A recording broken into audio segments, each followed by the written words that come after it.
hello. Of course, you can decide if you want to be part of a child's life or not. There is no law that forces somebody to be part of the baby's life. There is no law, okay? But what you have to know is you might get caught up if you already signed what is called the fathership. And again, if you've done parental recognition, that's where you get caught up. Then you already have obligations in your hands. And these obligations are, you are obliged to pay child support because your name is already in that document as the legal father. And also, you have already signed legal parentage to that child. That implies the child also has legal inheritance to your name. Another thing that you have to know is when it comes to visitation rights, then you are not forced to visit the baby, and nobody is also going to force you to visit the baby. But you see this child support, you must pay it.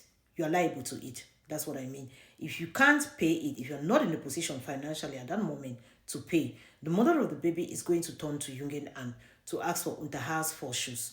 And when the mother asks for Unterhaltsvorschuss, the government is going to grant it to her.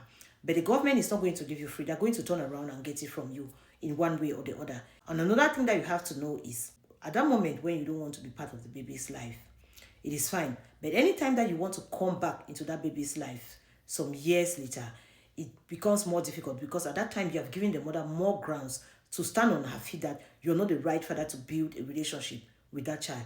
And because you already proved from the beginning what this mother is saying, the court will grant her wish. That's how it is. The court is going to grant her wish. If at all they decide otherwise, it's going to take a lot of time. It's going to be a lot of process. It's going to take a lot of time. So these are the things that you have to take into consideration as a father if you don't want to be part of your baby's life.